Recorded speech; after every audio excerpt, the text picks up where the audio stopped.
I want to tell you today about a friend of mine named John. Actually, he's not a friend, he was more of an acquaintance, somebody that I first worked with. When I came here to Fort Carson, Colorado, I met John. And I was very surprised because as I talked to John, one of the things in the Army band field is you meet people that know someone that you know because it was such a small field when I was in. There were about 40 or 50 bands. So if you spent 10 years in the Army band, you sure were to have been someplace that other people had been or knew about.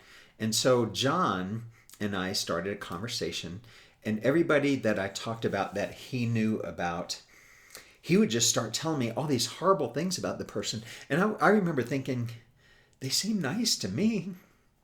I wonder what's going on here. And then I realized something. John didn't have anything nice to say about anybody. And guess what? John was not a very nice person himself either. And so he trash talked and put down everybody he knew. But John just had this negative outlook on life.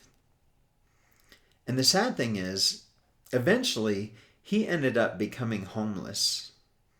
I was in charge of him, and he was lost. He didn't show up to the National Guard drill that he was a part of. And I was getting calls from the police department regularly because he was listed as a missing person.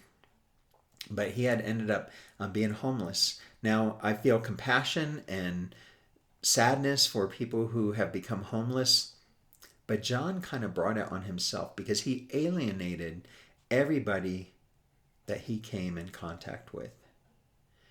Don't be a John.